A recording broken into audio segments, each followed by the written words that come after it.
All right. Good evening, everyone. I hope everyone's doing great. Welcome, Jefferson. Big J, how you doing, sir? I'm doing pretty good. How you doing tonight? Good. And I think we've got our update that Jefferson here edited, so we're gonna pull that up in another screen here. Oop. That's awesome. Yeah, I spent some of the day editing that, and I tell you, I got in the weeds on some parts. I'm one of those people that when I'm working on a project, and it could be anything, not just video editing, but the OCD will kick in a little bit, and it's like I want to just do that. Okay, wait a minute, let me change this. Let me make this a second longer. Move this clip here and that clip there. You know how that is. You know how it gets when you get into it and you just start trying to, fine tune every little thing. Oh, here. Okay, so Axanar update. That's right. 10 years ago this month, Prelude to Axanar was released at San Diego Comic-Con, and it's been a pretty wild ride over the last 10 years. We did a great job with the help of all you fans, raising over $1 million to make the Axanar movie, which, of course, CBS and Paramount shut down and forced us into a settlement agreement, which was actually pretty good because we get to make 2 more episodes of Axanar, which I am very happy to announce are in post-production now. We have wrapped principal photography. We have 19 actors, and it is absolutely amazing. You will be blown away. We have a rough edit already assembled while the VFX are being finished, and everyone who has seen it absolutely loves what we've done. It is the next 2 episodes in the 4 Years War documentary. So Prelude to Axnar, which was episode 3, is followed by The Gathering Storm, which is episode 4, and Crucible, which is episode 5. And that trilogy will tell the entire story of Garth of Izar and the 4 Years War.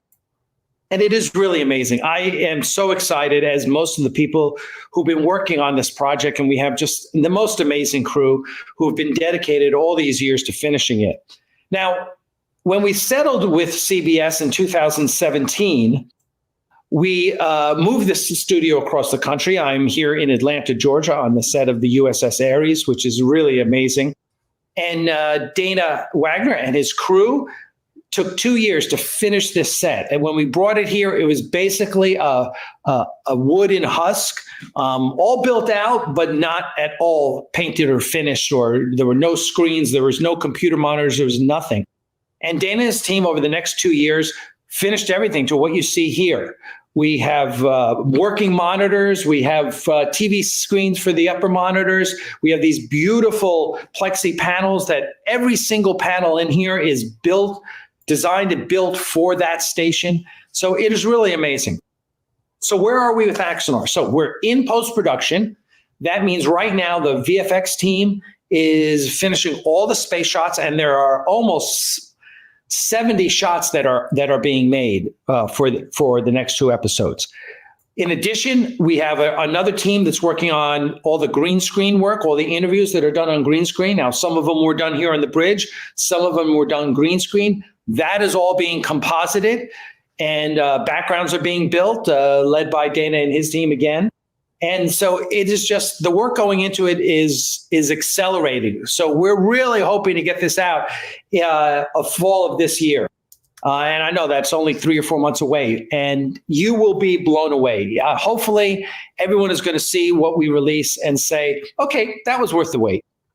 But thank you very much. And we especially want to thank Dave Lanyon and Goodney Goodnesson, our 2 benefactors and executive producers, who basically swooped in a little over a year and a half ago and said, hey, we're going to give you guys the money to finish this project. They were so taken with it. So thanks to Dave and Goodney, everything was able to happen. We were able to get 3 more film shoots done. We did probably over a dozen actors over the course of this past year, and you will absolutely be blown away by the results. So listen, thank you once again for all your patience. Stay tuned. Make sure you subscribe to our newsletter on the Axanar website. Follow our YouTube channel. Of course, subscribe and hit that notification icon, and we will keep you informed about everything happening here at the Final Frontier. So once again, thank you for your support, and live long and prosper.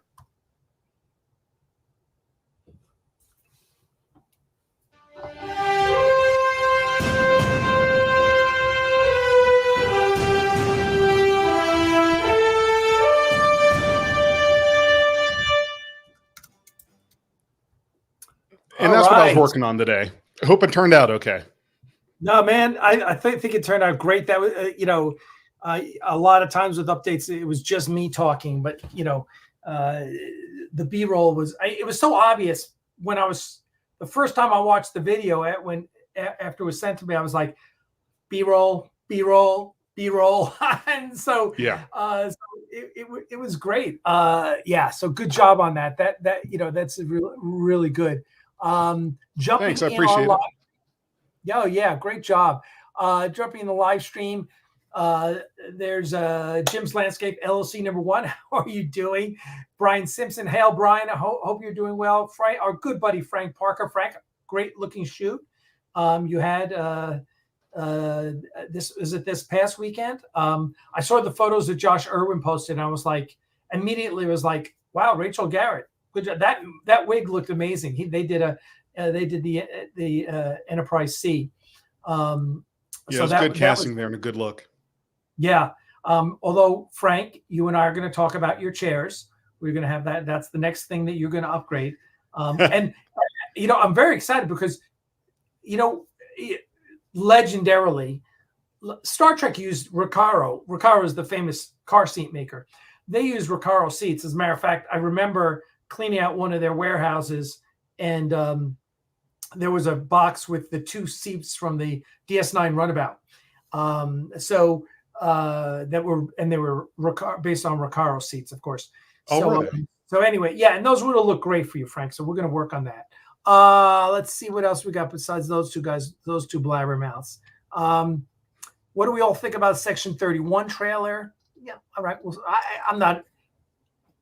I wait and see. We'll see. Who knows? The trailers tell you nothing. Absolutely nothing. You've got to wait and see the movie. They're meant to excite you. Yeah, it looked okay to me. The only thing that really jumped out at me, and I'm not sure what I would do with this or how I would fix it, but the music just didn't do it for me. I'm not sure what audience they're gearing the trailer music to. And I know that any film, whether it's a movie, a trailer, TV show, all of it, that the music can be an important part of it. And for this trailer of Section 31, it didn't fit. Now, I'm not going to say that it's not Star Trek. I don't want to be one of those people, but I just felt like of all the choices that could have been made, this didn't seem like it was it. Yeah. Sarabra says, what are episodes 1 and 2? There are no episodes 1 and 2 of Axnar, because basically Prelude to Axnar was meant to be a one-shot. It was a conceit that it was part of a series of documentaries, right? Right. And so when we were doing it, I was sitting in the editing room with Rob, and we were working on the title. And I said, we working through the title, and it was like Prelude to Axnar. And I was like, well, we need a master title for like this series, because we grew up on The World at War, which is a famous BBC channel series about World War II, narrated by Laurence Olivier.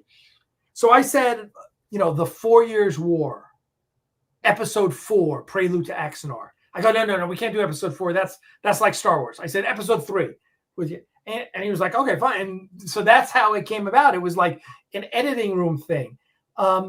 So when CBS and Paramount said we could only make 2 more 15-minute episodes, the logical thing to do was to make episodes 4 and 5 and tell the story of Axanar in 2 more episodes. Of course, Rob Burnett and Bill Hunt wanted to do like the first 30 minutes of the movie. And I was like, why? Why? And they wanted to do it for their resume. They didn't care about what the fans wanted. And I had done a poll at the time that's still on our site, and it was something like 694 to 6. I mean, to do 2 more episodes and tell the story, and that was never an issue. Not just the first part of a movie. Yeah, who wants the first 30 minutes of a movie? That's absurd. So anyway, yeah. So that's kind of what. So there is no episodes 1 and 2. And realistically, I thought about it over and over, like, oh, well, maybe we'll go back and do episodes 1 and 2. I'm going, yeah, but Prelude to Axanar kind of covered everything. I mean, if you're doing episodes 1 and 2, they would almost have to be like what happened leading up to Arcanus, right? Right.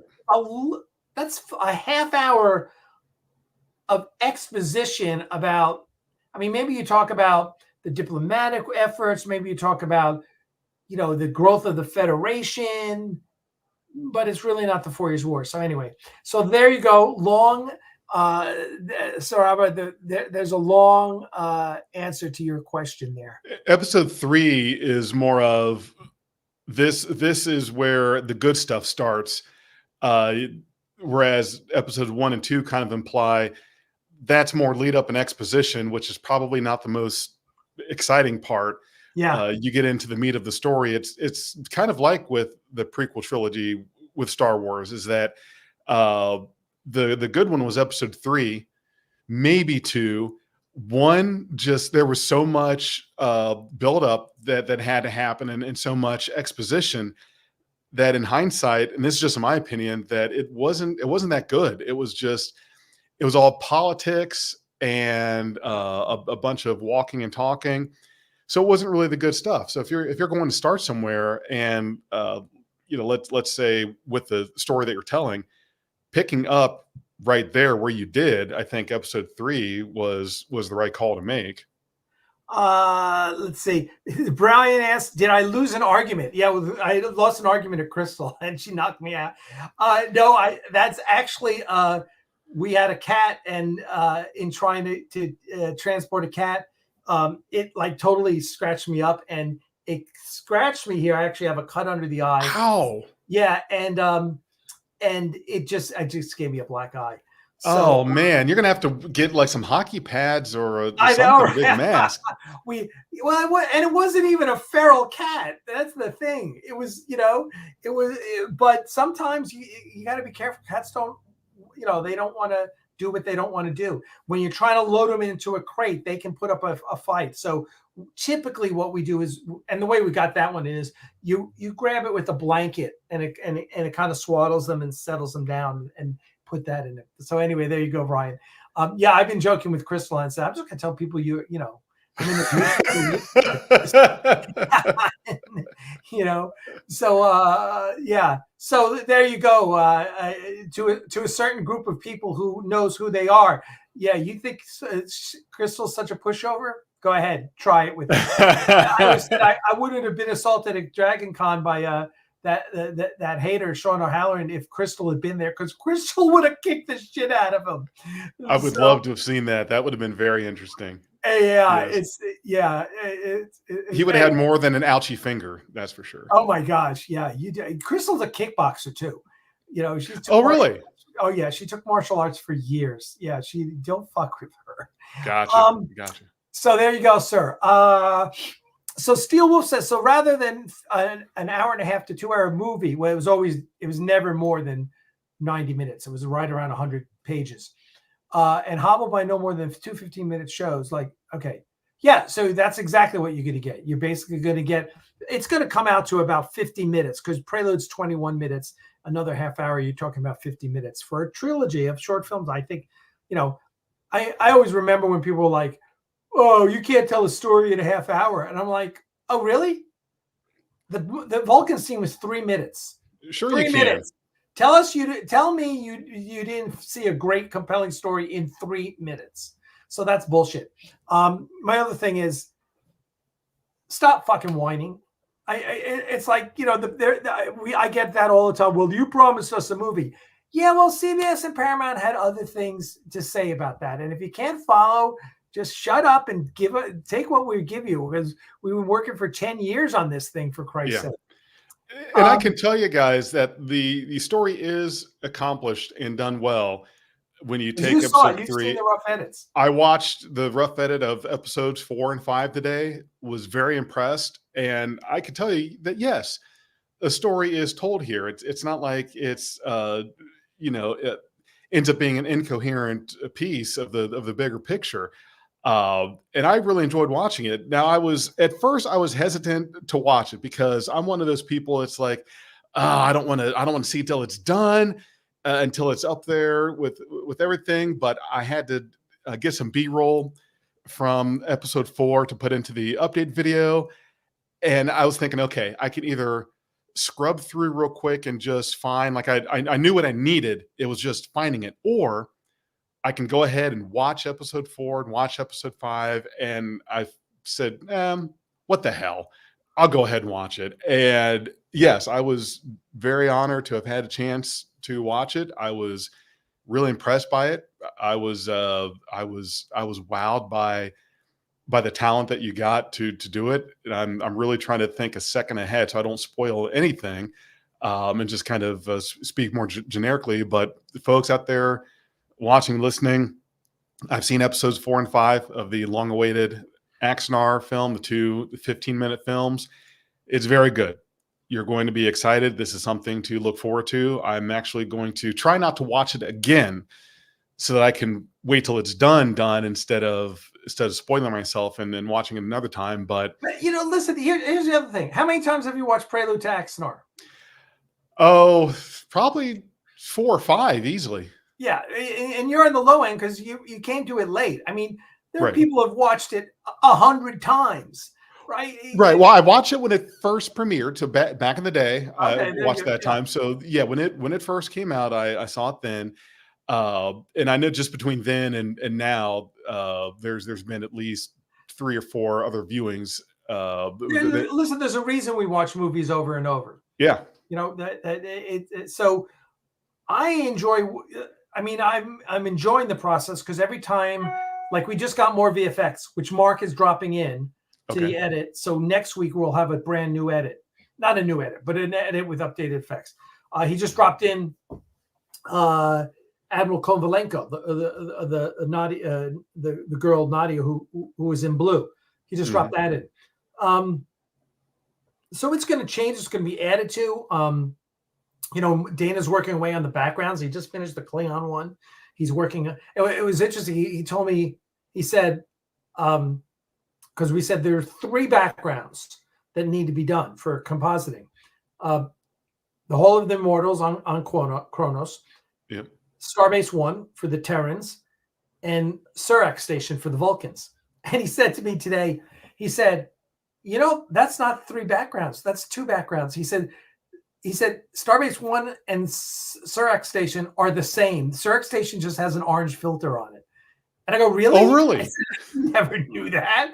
And he said, yeah. He said, look at it and you'll see. I said, oh my God. So anyway, that's really interesting. That is, I never knew that, and I didn't catch that. Yeah, now I got to go back and watch it and say, okay, because it looks really good. It looks like you're over Vulcan. So anyway, that's all coming together.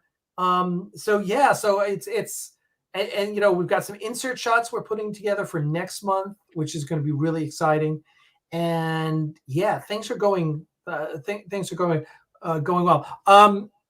Let me just say, Marta of Orion, you missed it. I had a cat incident, an escaped cat. We were trying to put it in a crate, and it was a friendly cat, believe it or not. And it did not want to go in, and just caught me as I was grabbing. Now, it. for anyone thinking that, okay, it was just a cat, how bad can it be? Let me tell you, I've seen a video of a cat take a swipe at an alligator's nose, just bat it away. Video to a cat took a swing at a bear. Cats do not play around. They don't care. They will face up on anything. So that's, I give cats as much clearance as they need, because when it comes down to it, it doesn't matter how big you are or what you are, they will take a swing at you. Yeah. And then the alligator went back into the water too. Steel Wolf, no, I did not think you were whining, so no issue. Don't worry about that, my friend. I was talking about other people I read on Kickstarter, and I read the comments and it's like, oh God, just shut up. So no sweat. I have not seen Twister. Have you seen Twisters yet? No, I haven't. I'm probably going to see that soon. That's not what I'm going to go to the movies for. Yeah, that's one I would wait for when it's on streaming. That's not with the cost of movies at the movie theater. I'm really selective on what I'll go and pay it's to not see.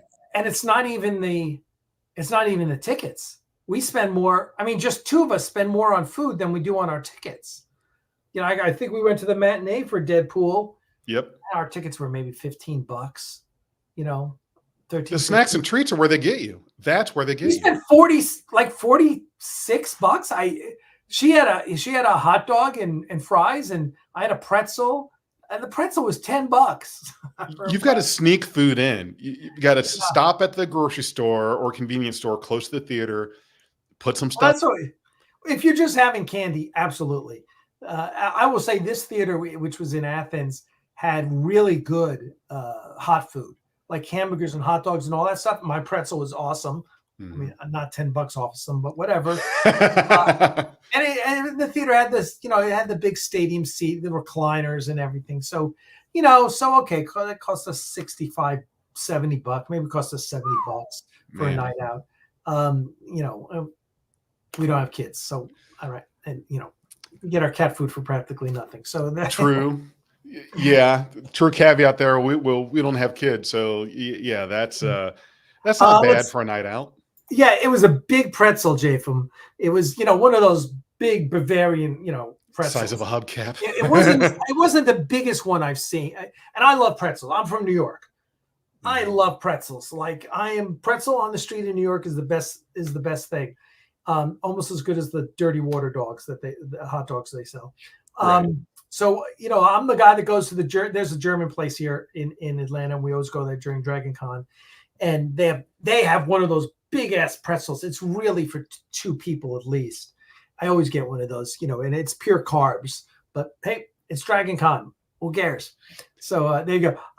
But hey, we got a good crowd, over 40. Hey, thanks everyone for turning out. We're going to make sure we keep, since some of you are coming and going, we'll make sure we keep touching base. So hopefully you all checked out the update video that Jefferson here put together and did a great job. He sent me about 4 edits today. We were going back and forth. I was making corrections, little things, but he did a great job. So thanks, Jeff, for that. Yeah, you're welcome. Appreciate it. And that's like the first update we've done in like a year. And part of that's because I don't know, part of that's because we do these live streams so often. I kind of almost feel like we don't need to post the update. But we had the ability to do it, and we rattled off a bunch of BTS stuff. Tomorrow you and I can work, or this weekend we'll work on another one of the other ones. But hopefully you guys watch the update video. That scene, I'm just going to say the scene with Crystal in it. I'm not even going to tell everyone who everyone else is, but the scene where you rack focus from the pilot to the captain. Yes. That's Crystal. And Crystal was, Crystal's like, look, I want an Axanar. And she said, just put me in the background. I just want to be a background actor. I said, I don't need lines. So, okay. So, we did that. I said, we had to shoot each different captain for the end of for a reason, the way we do it in the end. Yeah. So I said, and we were trying to figure out good ways to shoot it. And I said, okay. I said, this is how I want that. I told Mark, I said, this is how I want that shot. I said, it's going to be shot from in front of the pilot's console. I said, the captain's Sonya's going to be in the back left. And then you're going to have Crystal in the front. You're going to start on Crystal and then rack focus to the captain, who's going to be, doing something in there. And we said, okay, and we shot it, and it is perfect. I was telling Josh Irwin a little earlier, I said, it's a Josh Irwin shot, because Josh does such an amazing job on the TOS bridge. When he shoots TOS bridge, he's got the lighting right. He knows how to he knows where to set people up. His bridge stuff is amazing. And so I told Josh, hey, it was a Josh Irwin shot. And so that one, hopefully you guys enjoyed that. It was a good shot. And that one was done during the principal photography wrap, because I was there when that shot was being done. And I remember thinking, okay, I can't wait to see the context of the shot, just to see where it fits in the whole thing. And then to see the context of how that scene plays out was, oh, okay, that's pretty cool. And so it was a good shot, and how it's used is great, which was pretty cool. But yeah, you're right. That is, and you don't see little things like that a whole lot in these films. And there are a lot of great fan films out there with a lot of great filming and shots. It's nice to see something different like that you might take for granted in other productions, but it was very well done. Yeah, and there's a lot of good stuff, and we also show you one of the scenes you'll see in the trailer of the Ares class. So there's stuff coming out. I just saw, a matter of fact, I haven't even reviewed a bunch of previs that just hit my desk. I saw some stuff that came over this morning that was great. Some massive Klingon fleet shots. That's what's going to get in the edit. There's so much good stuff. I've got to give credits to the VFX teams. They're doing a good job from the previs that I had seen. They're really knocking it out. Yeah. So you guys, we have a teaser trailer coming out next month. Now that teaser trailer is mostly visual effects with a voiceover, and that's all I'm going to say. But it's a nice little piece, like get you fired up. That's the whole purpose of a teaser trailer. So take a look at that. That when that comes out, then we'll be, once we get more or less close to a finished product, then we'll do the full trailer. I haven't even thought about what that full trailer is going to be. I have one thing I want to go with, but we'll see. But making a trailer is just a big feat in and of itself. So there's Alexander is there. How are you doing? Good to see you. Alexander was working on thumbnails for us today. So thanks to Alexander. Yeah. Thanks for the thumbnails, Alexander. Appreciate it. Yeah. So, all good. There's Donnie. How are you, Don?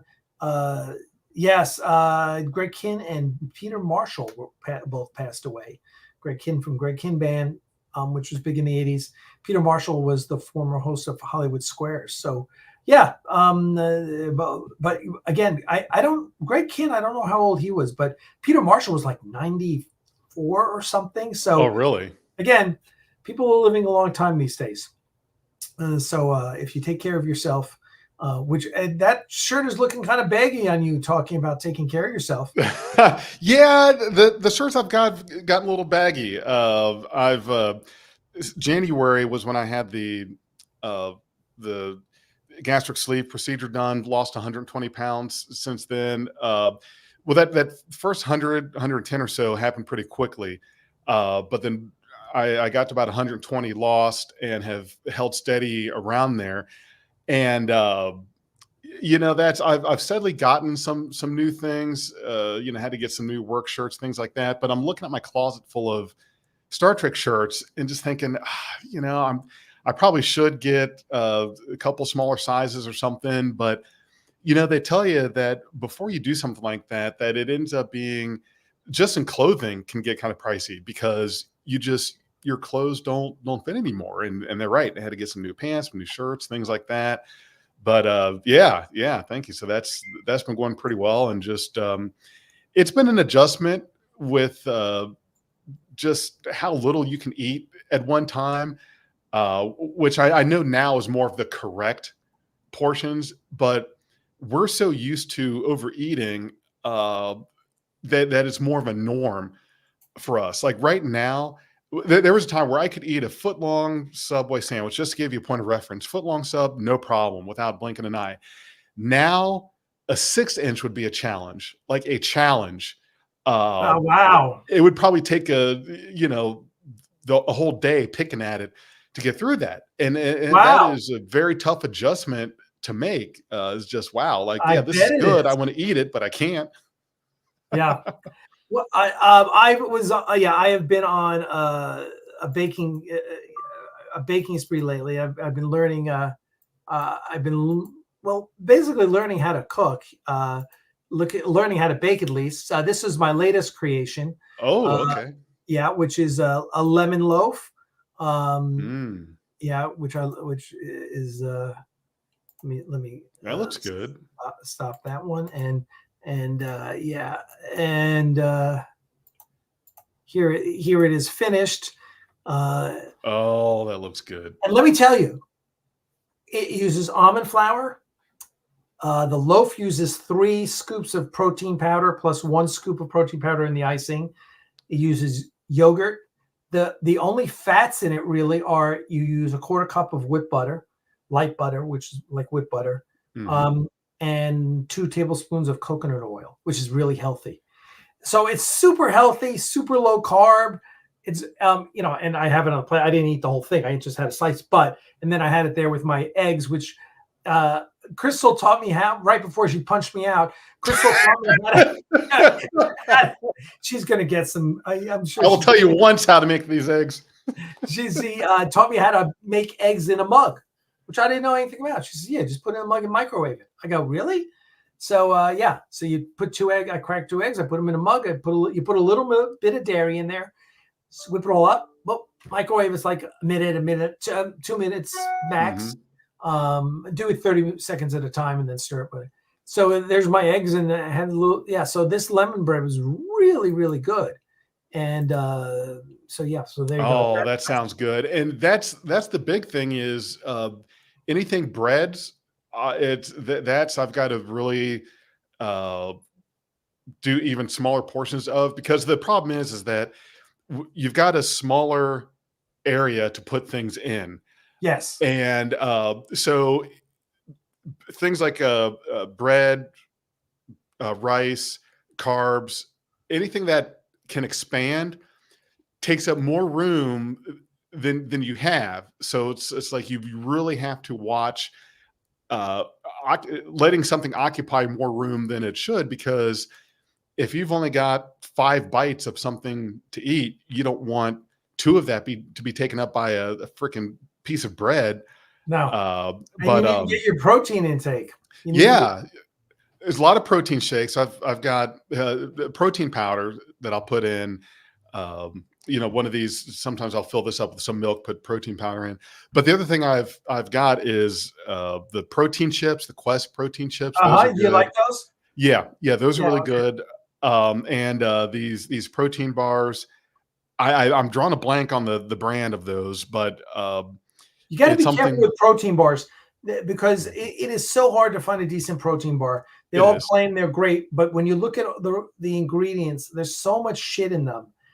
I really don't use protein bars unless I'm like driving and I'm on the road, just because there's just so much crap in them. So just be careful about them. And Amazon's got this subscribe and save. So with things that you're going to get regularly, that's a good deal. And so there's a couple things that I got that way, because I figure, why not? It's something regular that I'm going to have coming. Power Crunch protein. Oh yeah, that's the brand. Have you heard of that? Wafer ones. The wafers. The mint chocolate chip ones. Yeah, those are. And that's good, because something like that I treat like a snack, like almost a dessert. It's like, okay, this is like cheating, but it's low carb, reasonably low carb, and got protein. So that's all good. Chief Cook asked when the movie is coming out. The next 2 episodes are coming out hopefully this fall. I mean, I know I hoped to get them out this summer, and that slid, but it slid because, listen, I've said, and I believe it. I said it to Dave Lanyon, and I said it to Goodney, and Goodney gets it. I think they're both understanding. I said the saying in Hollywood is you can have it fast, you can have it cheap, or you can have it good. Pick 2. Right. You can only have 2, and we do it cheap and we do it good. That means it's going to take time, because I mean Mark Lewis is working for free. Dana is working for free. I'm working for free. Everyone's got lives, so it's not happening as fast as you'd like. And fans out there, I'm sorry, it's but we're not going to release anything until it's freaking awesome. By the way, let me also say, so stay tuned. Hopefully I'm hoping it's going to be there, people. It's going to be there. Yeah. I watched it. It's there. It's happening. Give it a little time. I mean, we got visual effects, sound design, music. Those are the things that have the compositing of all the green screens. So it's going to take a little time. I'm excited though. We are also relaunching the store. I am really close to being finished, ready to launch it. And there'll be an email going out tomorrow, because we're going to need people to go and buy stuff and beta test it. Because people keep saying, I need this, where the store's closed. Relax. Got you covered. and it's on a new store on Shopify, which is really a lot of fun. So, and we're also going to be hosting, going to be selling the world famous Master Systems displays from Alexander Richardson. He had a whole bunch of them that, of course, CBS made Etsy take down. So we're like, okay, well, and he's not selling the Enterprise, right? He's selling other ships that they don't have. Right. So there you go. We're going to be selling those too. And they're going to be big and awesome. And they'll be very limited. We'll do them like one ship at a time. And they'll be big, beautiful, Nice. probably like G-clays, something really nice that you'll love to get framed and put on your wall. Right. But that's kind of the idea. Let's see. Yeah, well, we get you. By the way, Deadpool and Wolverine passed $1 billion. $1 billion. And it's about to pass. So it passed Oppenheimer, and it's about to pass Joker. I didn't know this, but Joaquin Phoenix's Joker is the highest grossing R-rated movie of all time, which is about to be second highest grossing because Wolverine and Deadpool is about to pass it. So let's see what else we got here. I'll let Jefferson say. Jefferson, do you think it's the same quality as Prelude? Yes. And that's the other thing. I think that's a very good point that you're making there is you want the quality to be on par, if not better, than what came before it. So you can't have something like Prelude. So Prelude set the bar as to what the quality and look was going to be. And the thing is that you can't shortcut that. You can't have it suddenly go down in regards to the quality. And that's one of the things that I can tell you is that quality wise, that yes, it's a coherent, like there's not, which I know can be kind of a risk when there's a lot of time in between different things because technology changes, resolutions change, capabilities of cameras, equipment, et cetera, et cetera. Unfortunately, that's worked in our favor, I think. Yes. Just because, I mean, the cameras are cheaper and, we've got everyone. I mean, listen, when we did Prelude, I think or Rob cut it on Final Cut 7, which is what I learned to edit on. Mm-hmm. I don't know. I guess there's still Final Cut around, but everyone's using either Adobe Premiere or DaVinci Resolve, right? And which are way better programs. So yeah, a lot of good there. Let me do. What if Amazon reached out to Air Studio and said they're interested in hosting Axnar? Yeah, we love it. The problem is we couldn't do anything like that because that's a commercial endeavor and CBS and Paramount on it. Speaking of CBS and Paramount, what's happening there? Well, let's hear it. Yeah. So, okay. So the unconfirmed rumor is what Doomcock posted about on, I believe that was Wednesday, or maybe it was Wednesday, that Skydance called a meeting with Kurtzman's team about Star Trek, and ostensibly not happy. All unconfirmed rumors. We don't know what's happening. I have heard from another source that Kurtzman and Skydance they're not sleeping together. Let's just say there's a divergence in the. So Kurtzman may be out. Kurtzman was not involved in Star Trek Beyond, which is what Skydance was involved in, right? Right. When they come out. So obviously, the thing is that Paramount has a contract with Kurtzman, and just because Skydance comes in doesn't eliminate that contract. So they would have to, they would have to renegotiate or whatever. So who knows? But certainly Paramount can greenlight or not greenlight things. So it will be really interesting to see. I mean, and I think everyone is looking at Starfleet Academy and going, So just for the layman, if you know this or not, but why would they have to honor his contract if it was made by Paramount and Skydance? Because Paramount? Yeah, because and this is a legal issue. So Paramount has the contract Right. with Kurtzman. Okay, so the contract is between Paramount and Secret Hideout. That's Kurtzman's company, right? Mm-hmm. Right? Yeah, that's it. So now Skydance comes in and buys Paramount.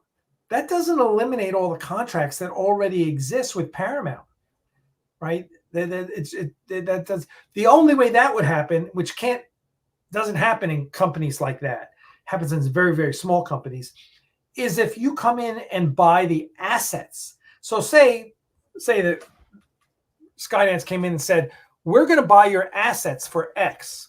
Right. Well, Paramount goes away. Paramount Corporation goes away because they sell everything, and Paramount has nothing and is basically an empty shell. Mm-hmm. At that point, those contracts are worthless because there's a new owner. That's not what's happening. Skydance is taking over Paramount, and thus they have all those business. Everything remains the same. Now, they can make business decisions. No, we're not going to greenlight any of that shit. Or that's fine. You may have had this develop, but you know what? We don't want any more Star Trek from you. We want you to do horror films, whatever. I don't know. So they have a contract, but they could just say no or whatever. Well, it all depends on the contract. I don't know anything about it. They don't have to greenlight any of the Star Trek stuff. I don't know anything. Gotcha. I really don't know anything. I think the thing that we're going to see is that CBS and Paramount, one, this goes to the other news. The other news is that Paramount this week dissolved Paramount TV Studios. Mm-hmm. So, which made sense because you had Paramount Film and Paramount TV Studios, which was they made like the Jack Ryan series and other series. And then you had CBS making TV shows. So like Star Trek's under CBS TV Studios, right? Mm-hmm. So it was totally redundant. And Paramount's trying to cut $500 million in expenses. So they're like, you guys are all gone. And there's like 2,000 layoffs happening within Paramount over this next year. Right. So they're seriously cost cutting. Here's another thing. Don't sue Star Trek fans. How's that? How's that as a way to save money, dumbasses? So... Right, because the lawyers want their piece. I'm sure they're just begging Skydance. What's that? They came on a list. The following areas are being cut. First area that was being cut, legal. That was nice. The first area. So I am hoping Lobes and Lobes is getting their butts kicked. Yeah. I certainly hope so because I have like no respect for them. Anyway, so that's what I'll say. And I know some haters is watching this right now and say, "Oh, I'm going to send this to Lobes and Lowe." Grow the fuck up. Anyway, on their personal line, yeah, get out of here. Look at what he said. The thing that I always want to remind people is Star Trek's meant to be fun. Let's not get so caught up in whatever it is that negativity starts flowing out of our love of Star Trek, whatever that is. So, by the way, I see we're up to 51 people, and probably the last 20 people are like, "Oh, why does Alec have a black eye?" Cat injury. We talked about it before earlier in the show, so I'll just we were putting a cat in. The guy who handled the cat totally mishandled it, and I had to grab it, and paws went up. So anyway, but I'm fine. Let's see. Okay. And if the cat has a rabies vaccine, you don't have to worry about rabies. See, if you handle wild animals, you have to handle, and you get something happens, then you got to get inoculated for rabies. Yeah, I would not want to handle wild animals. Cats are. But you get the vaccines in advance. All right, let's just see what everyone is saying.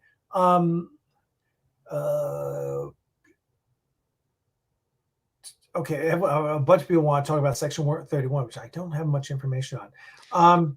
So the other big news was Paramount cutting out Paramount TV Studios because there were a bunch of people saying, "Well, what about Star Trek? Star Trek's under CBS TV Studios." Right. Again, Paramount, underneath Paramount is Paramount TV Studios and CBS TV Studios, and other things. That is very redundant. And MTV Studios, that's another one. So MTV Studios is all the Tyler Sheridan stuff. Tyler Sheridan is Yellowstone and all of its knockoffs. It's what's the series that I watch? mayor of Kingstown. What is the mayor? The one with the Jeremy Renner. That's a Tyler Sheridan show. I just watched Lioness, which was a Tyler Sheridan. That's all under MTV TV studios. So there's lots of little. I remember when MTV used to show music videos. That goes way back. There are entire generations of people that don't realize know that. 1982, I go to visit my ex-girlfriend up in Connecticut, and we go up to her room, and she's like, and I'm like, what's that on her TV? She goes, oh, that's MTV. And I go, MTV? She goes, yeah, music videos. I go, oh yeah, I heard about that. Anyway, so yeah, that was nice. Yeah. Steve Dixon, yeah, Mayor of Kingstown. That's a great show, by the way. Season three was a little repetitive. By the way, I just started season 2 of Halo. Did you watch Halo? No, I haven't watched Halo. So never played the video game. So, but science fiction. Yep. Everyone knows who Master Chief is. I'm like, okay. 9 episodes. The first 5 are really fucking slow. Really slow. Really? And then it picks up. Yeah, the first 5 are a lot of exposition. It's a lot of laying the groundwork and this and that. I may have to watch this. All right. And I slogged through it over the past year. And then about 3 weeks ago, I was like, all right, I'm going to go. And the last few episodes have been dynamite. Really good. So I just started episode 2, which I'll watch after I go work out and come back. So so I highly recommend Halo. Stick with it, and you guys will not be disappointed. Let's see. Just looking at some of you guys' comments. So also, if you came in late, Axanar, make sure you check out the Axanar update that Jefferson here. I'm over here this way. Who knows? You got to go the opposite way where you are. It's like backing up. Jefferson edited today. It's really good. You're going to get to see some really cool stuff.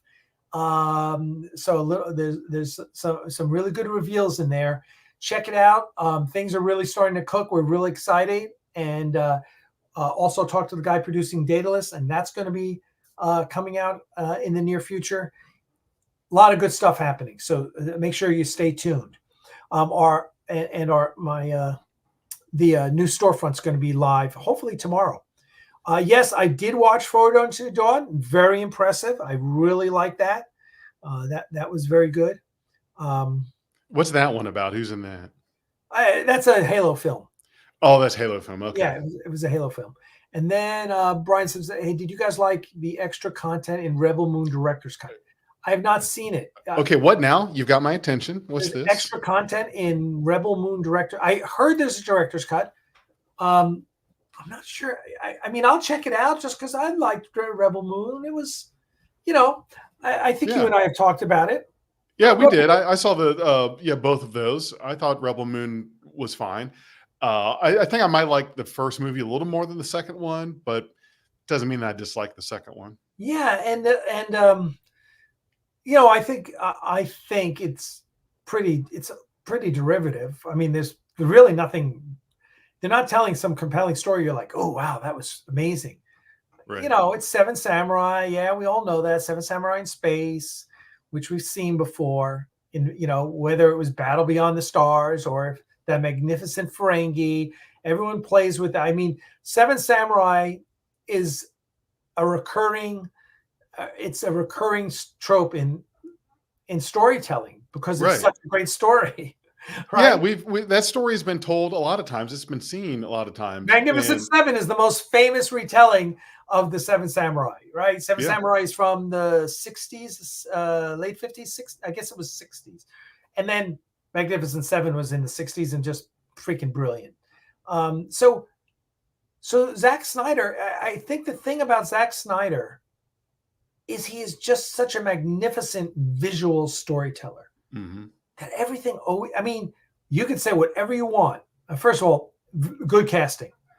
I mean, the girl who's the lead has been in lots of things, including Star Trek Beyond. She's always wonderful.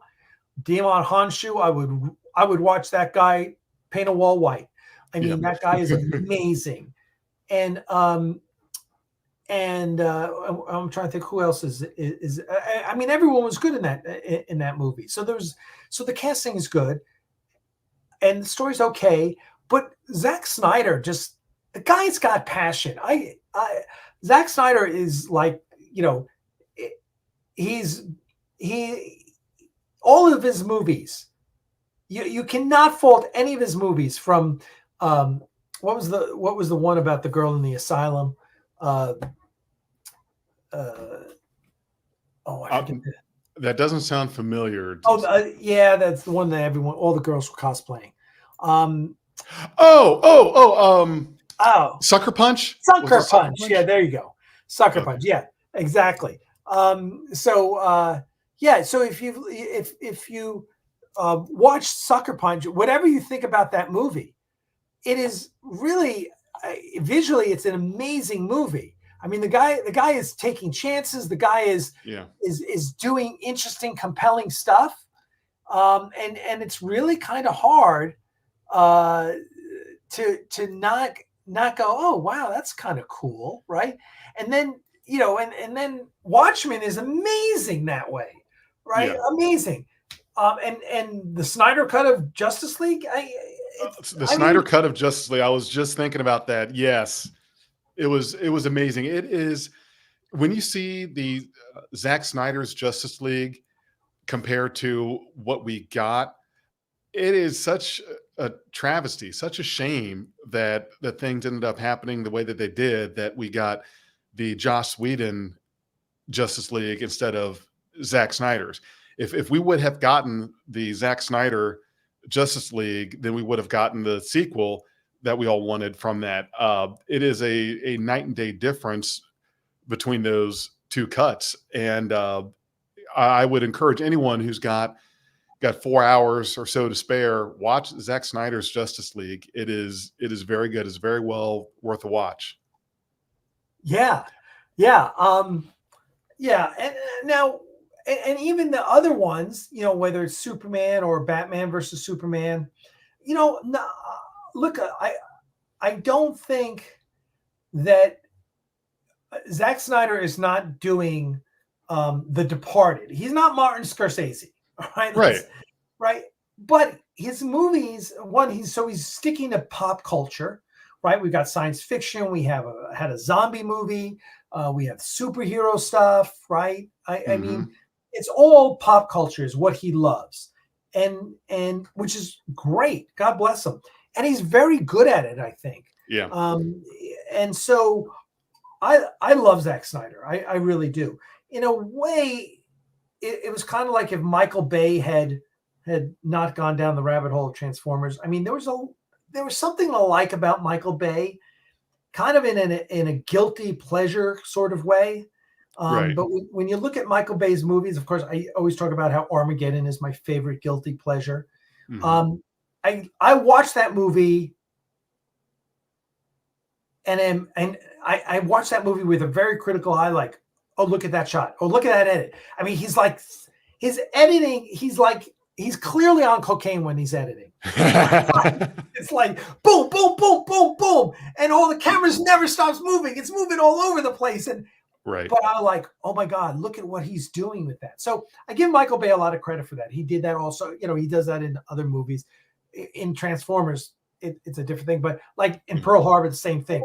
Pearl Harbor would have been a much better movie without all the love story. But there's a lot of great stuff in Pearl Harbor too. So I like watching movies where they're visually interesting, where the director is isn't just setting the camera up on sticks and saying, okay, let's go. He's really about using the camera to help tell the story. Right. There you go. There's my little soapbox for the night. I will watch the extended cut, the director's cut of Rebel Moon. I think one of the other things that tends to happen, and this is just in my opinion, I really think that there should be more of an allowance for movies to have the runtime that they need to tell their stories. Because when you see movies like Avengers Endgame, it's about 3 hours. The Batman, that's around 3 hours. And you're thinking, how in the hell is a Batman movie 3 hours? Why would they let that go through? That seems kind of crazy. But it's well worth it. Like, it is, you can't cut that in half and tell the same story, and No. it doesn't work. I think there should really be, and it seems like there's kind of more of an allowance for longer runtime of movies. Now, granted, there should never be a 3-hour cut of Armageddon. No Michael Bay movie should be longer than an hour and 40 minutes. No. His style won't work for a long movie. Right, exactly. But when you see movies like Endgame or Zack Snyder's Justice League or the director's cut of Watchmen, the Batman, some of these movies, when you see, okay, yes, this movie needed the story to be told, and it took this long to tell it, and that's not a bad thing. That should be allowed to happen. Otherwise, if you try to cut it down just for the sake of, well, we only want to have this runtime because that's what is quote unquote profitable, that's how you get the Justice League that we got in theaters, which was, I thought it was okay, but what we should have gotten, what Zack Snyder's vision was just blew it out of the water. Yeah, and we've talked about this before. The thing, and that was of course when Zack Snyder's daughter passed away, and so he had to leave the project. Well, he chose to leave the project, and God bless him and his family. But so they gave it to Joss Whedon in probably the last movie that Joss Whedon will ever make in Hollywood. Not because of Justice League, just because of his behavior. Right. And so he took it in a very different direction. And and he made it funnier, but when you see this, if you're used to seeing the Whedon cut and then go and see the Snyder cut, you're like, oh my God, yes. Yeah, this makes so much sense. And like you said, it doesn't 4 hours goes really fast. Yeah. Because it's so brilliantly executed. And you realize that the Snyder cut is really a story that centers around Cyborg in a lot of ways. Yeah. And it's a whole different movie. It is a different movie. It is. So it's good to see. Let's just check. Blade Runner 2049 was almost 4 hours. Was it that long? Whoops. Dustin D says, I don't remember that, but I'll take your word for it. Yeah, I haven't seen that one yet. You do need to see Deadpool vs. Wolverine if you haven't seen it already, because it is really fantastic. It's just a lot of, it's a freaking rollicking. It's just fun. It's an adventure movie. It's a comedy. It's a buddy film. It's just great. And really, Deadpool, Ryan Reynolds is Deadpool. Deadpool's doing Deadpool. But I got to tell you that that Hugh Jackman is just on the top of his game as Wolverine. He'll be playing that character until he's 90. He's so good at it. It's like you just keep getting better at that, Yep. And it's so funny to see they've done the montages of him through all the movies. And clearly he was a lot younger when he did the first X-Men. Oh, yes. But man, he's good. You talk about how hard it's going to ever be for Marvel to replace Tony, Robert Downey Jr. as Tony Stark. Man, who the hell are they going to get to replace freaking? He's going to be employed doing that part until the end of time. Yeah. Just like Deadpool said in the movie, until you're 90. Yeah, until you exactly. So it was fun. I don't know that we'll see it again in the movie theater, but we'll definitely catch it when it's on TV. That was really brilliant. So so of course we now know that that Robert Downey Jr. is coming back as Dr. Doom. Yep. Supposedly not a Tony Stark Dr. Doom. It'll be very interesting to see how they play that. Boy, talk about. I'm sure he's getting another $50 million. It must be nice to just be able to name your price. Like, okay, this is how much I want to make, and getting that money.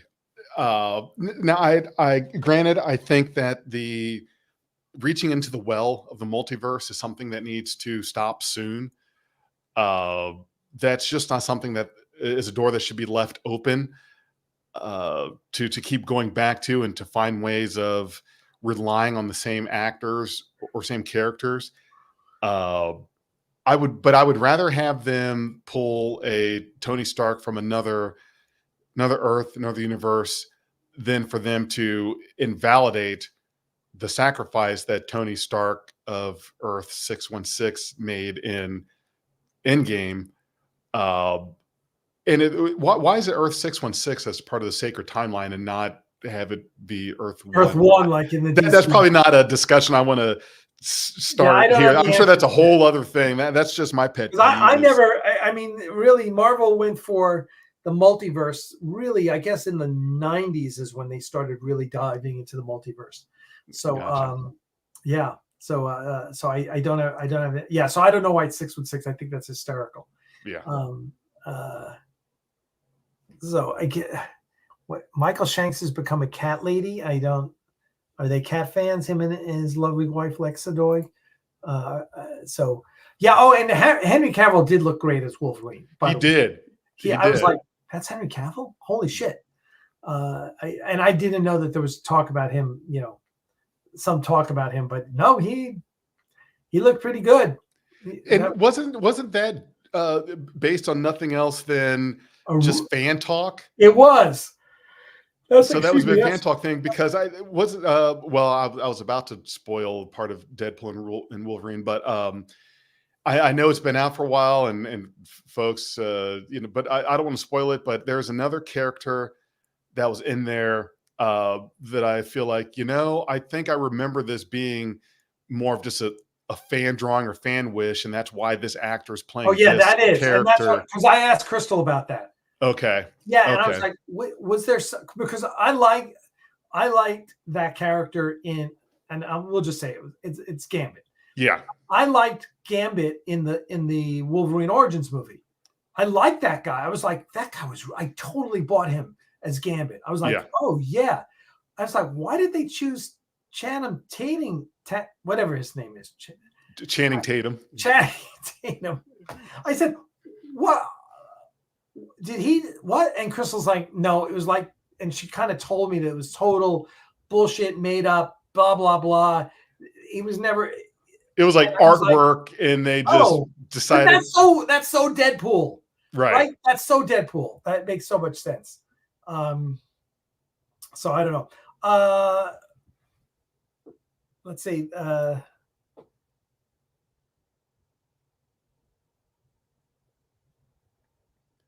I'm not sure I understand this one. Oh, yeah. I'd like to see a Star Trek movie on another ship, I think you mean. Always being the Enterprise, why do we need to recycle Captain Kirk? Yeah, I don't disagree. This is kind of why Star Trek is an anthology series, right? Star Trek is more than the Enterprise. Yeah. Just like Star Wars is more than the Skywalkers. Right. Who is that? And who did today I had some wish casting. I was like, oh, who would make a great captain? And it slips my mind who I was thinking of, but I was like, yeah, I would pay to see that guy as captain of a starship. Right. And I think there's like that. I think that would be interesting for us to see other things. Well, listen, it's 8:05, and I do need to get going. All right. Yeah, it's time to enjoy the Friday night, right? I need to go finish my little exercises, because I don't think I got my 10,000 steps in today. No, we're definitely on the low end of things. So I'm going to be, I've got a good 40 minutes of walking ahead of me. So Let me take care of that. But listen, I want to thank everyone for coming out. I want to thank you, Jefferson, for editing the Axanar update. So I do encourage everyone to go and watch the Axanar update that we just posted, which is on the YouTube channel. You'll see it right there under Axanar updates. It's let's see. Let's see how we're doing so far, how many views we've got already on that. Wow, 585 views already. Nice. Okay, good. Yeah, that's good. Doing well. Okay, and we just launched it, so that I'm sure that'll cross 1,000 soon. And there's a lot. I'm gonna have to go back and read I'm gonna have to go and read all the comments. So this is good. But that was a great update. Thanks for doing that, Yeah. Jefferson. And then thanks everyone. Make sure stay tuned. I'm really accelerating things. A couple things. Make sure I'm sure all of you have signed up for the newsletter. That's really important. But also, I am putting out right now. I'm doing daily posts on the Patreon campaign. So you should all join the Patreon campaign. You can join for $2. We don't care. I mean, there's $2, $5, $10, $20 levels. Join for $2. I'm posting stuff first there, and I'm posting stuff I don't let go into the public. So join the Patreon campaign, which is currently, it says Aries Studios, but it's technically Aries Productions now. So yeah, check it out, because all this stuff, as we're going along, we're going to be more and more be releasing stuff and giving you sneak peeks and putting things first there, and so on and so forth. So check it out. Go to our Patreon campaign. We would greatly appreciate it. But everyone, listen, Jefferson, have a great weekend. I will. You too. Yeah, I appreciate that. Everyone out there, if you have any questions, let me know. You should be all be on the email list. Tomorrow's probably the day I'm going to be launching the new site. So come and check it out. I'm going through right now and making sure everything works and changing things, because it's no longer Aries Studios. At Maverick, it's called the Multi Geek. So check it out, and we'll have everything up there. And then we're going to start posting new things on a regular basis. So check things out and enjoy it. And everyone, listen, especially you guys, because so many of you are regulars. I just want to tell you how much we love you and appreciate everything. And I appreciate you all coming out on a regular basis and supporting us. It's so heartwarming to have this little community where you guys all support us. I see Paul just got here, Sternbahn. Oh, hey, how are you? So thank you so much from the bottom of my heart. We appreciate you helping us and supporting us, and we'll see you Wednesday night for Axanar After Dark, which is just us and the boys chatting. And if you have any questions, you know where to reach us. I hear my dogs going crazy, so Better get to them. All right, thanks everyone. Thanks everyone. Thank you so much. We'll see you guys soon. Live long and prosper, my friends.